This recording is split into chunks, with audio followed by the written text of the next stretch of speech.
नमस्कार, आप देख रहे हैं लाइव सिटीज। मैं हूं आपके साथ सौरभ राज। बिहार के नए डीजीपी आर.एस. भट्टी को बनाया गया है। अब देखना यह हुआ कि आर.एस. भट्टी कहां से शुरू करते हैं। इसके ऊपर विस्तार से चर्चा करने के लिए मेरे साथ सीनियर जर्नलिस्ट ज्ञानेश्वर हैं।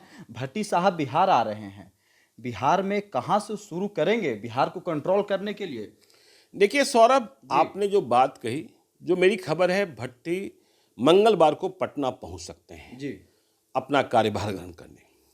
और देखिए, राजविंदर सिंह भट्टी, जिन्हें आप आर.एस. भट्टी कहते हैं, वो एक सामान्य किस्म के पुलिस पदाधिकारी नहीं है। बहुत ही दुर्लभ और कठिन किस्म के पुलिस पदाधिकारी हैं जी और लंबे अरसे के बाद बिहार को एक इतना कड़क मिजाज डीजीपी मिला है।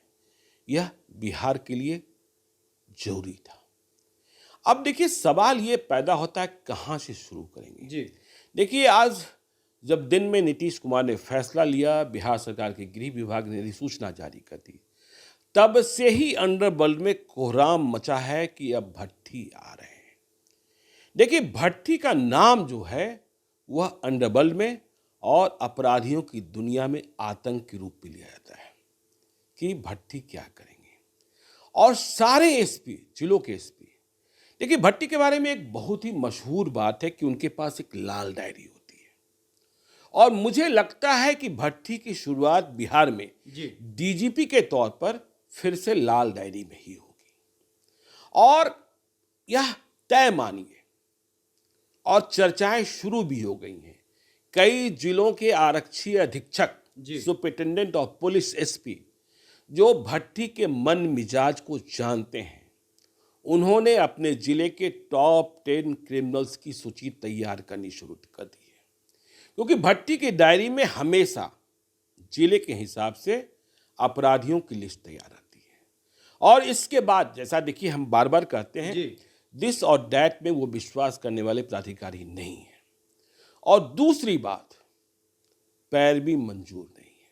कोई पैरवी नहीं चलती। अपराध और अपराधी के लिए कोई पैरवी मंजूर नहीं है। अब चाहे आप कोई भी हो, आप कितने भी बड़े नेता हो, आप किसी भी दल से संबद्ध हो, यदि आप पैरवी करने की जुग्गत किए, हिमाकत किए, तो संकट में आप भी फंसेंगे। और देखिए, भट्टी के बारे में दूसरी जो महत्वपूर्ण बात है, जो आप कह रहे हैं कहां से शुरू करेंगे, कि अब तक जो उनका कार्यकाल रहा है, भट्टी शुरुआत करते हैं बाप से। बाप से शुरू करते हैं, अपराधियों के बाप से।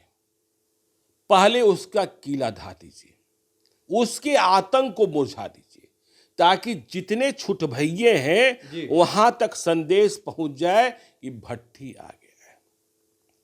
मुजफ्फरपुर के लोगों से याद कीजिए, पूछिए बर्फ किससे लिया। बाढ़ में लोगों से पूछिए दिलीप सिंह की गिरफ्तारी। प्रभुनाथ सिंह को कहिए आर.एस. भट्टी का नाम।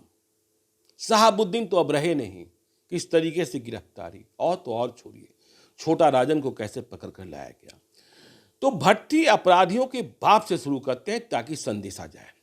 और ये जो जिले के एसपी हैं, देखिए, दूसरी बात ये है कि घंटे में और दिन में नतीजा देना और नतीजा लेना जानते हैं भट्टी साहब जी।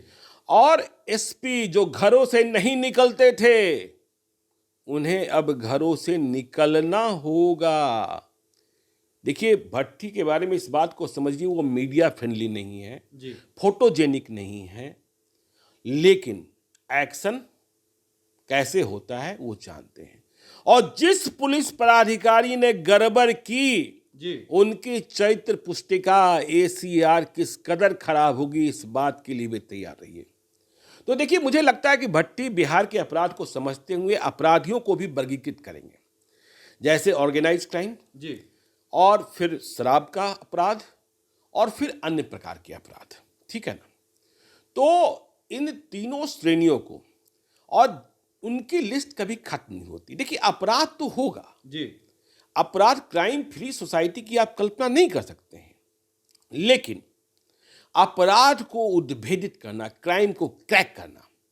और दूसरी बात जिसे लेकर मैं चिंतित रहता था एक क्राइम रिपोर्टर की हैसियत से, कि पिछले कई सालों से हमने देखा कि बिहार की पुलिस ने डिटेक्शन ऑफ क्राइम पर तो ध्यान दिया, मतलब अपराध की घटना उद्भेदित हो गई, जी। अपराध की घटना घटित हो गई तो उसे क्रैक किया, लेकिन प्रिवेंशन ऑफ क्राइम, अपराध को रोकने के लिए उपाय नहीं किए जाते थे।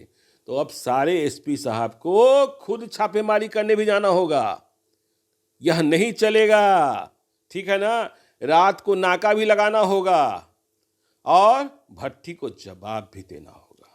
अब एसपी को बाहर निकलना होगा, निकलना ही होगा। देखिए, जी। भट्टी जो है सीबीआई में रहे, बीएसएफ में रहे, टेक्नो सेवी भी बहुत है। जी। मुझे कोई बता रहा था, क्या ये एसपी जो घर धुकबा एसपी हैं, जी। उन्हें नहीं निकाला जा सकता है? निकाला जा सकता है।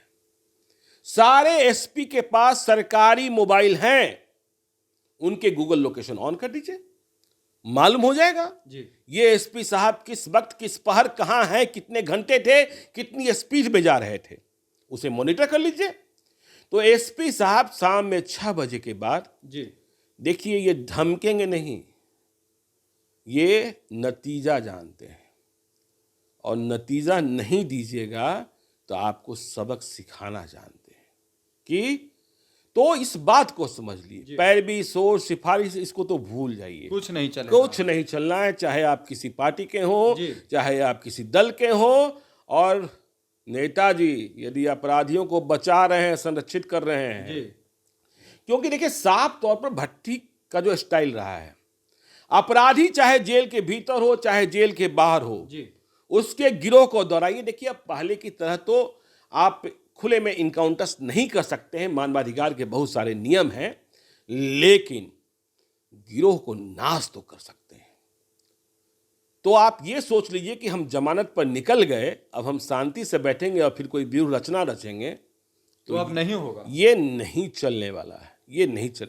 हाँ, सरकार को खुली छूट देनी होगी। यदि नीतीश कुमार ने जिस भरोसे के साथ जी।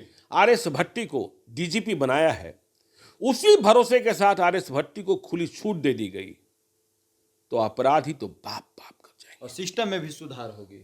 देखिए, वो साफ साफ दिखेगा, साफ साफ दिखेगा। और आप समझ लीजिए, जेल में बंद रहने वाले अपराधी, क्योंकि हम भट्टी को जितना समझते हैं, भट्टी की यह मान्यता रही है जी। कि किसी अपराध की सूचना सबसे पहले जेल में पहुंचती है। पुलिस को भले पता न लगे कि इस अपराध में कौन शामिल है, लेकिन हर क्षेत्र का, हर थाना क्षेत्र का कोई ना कोई अपराधी जो है वह जेल में बंद होता है, और वह यह पता करता है कि हमारे इलाके में इस वारदात को अंजाम किसने दिया है। तो जेल प्रशासन को भी जो मुलाकाती सुबह जाते हैं, वो भी बाप बाप करेंगे, कौन आ रहा है, कौन जा रहा है, वही बाप बाप हाँ, किसकी तस्वीर कहाँ खिंचा जाएगी, ठीक है ना। तो बेहद ही सख्त मिजाज हैं जी। और शुरुआत तो वहीं से होगी लाल डायरी।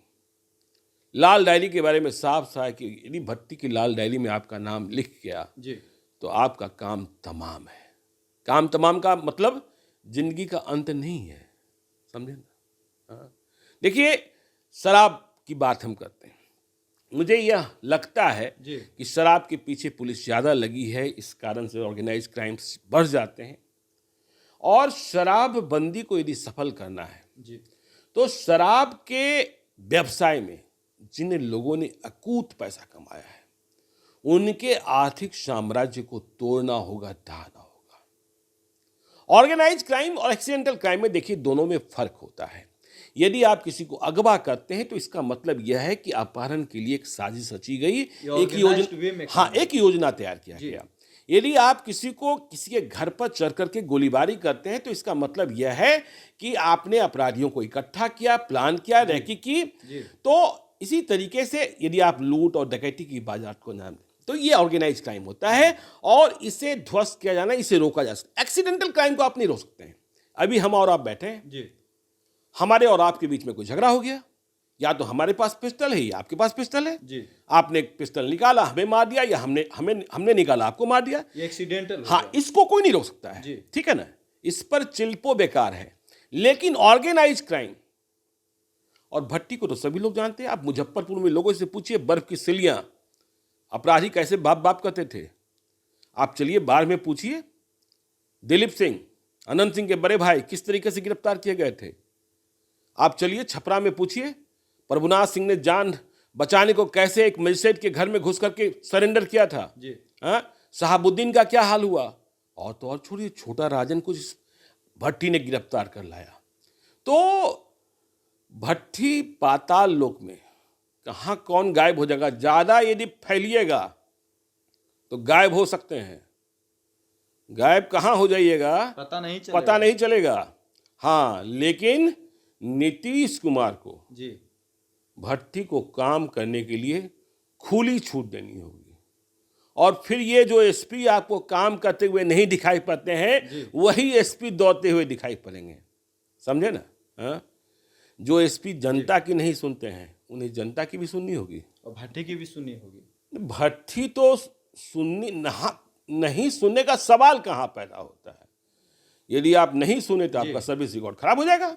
एसपी के रूप में ही आपका सर्विस रिकॉर्ड खराब हो गया तो आप कहाँ रसातल में जाएंगे, आप समझ लीजिए। तो सबसे पहले तो जो मोस्ट वांटेड 10 क्रिमिनल्स होंगे जिले के, उनकी लिस्ट भट्टी के टेबल पर होगी।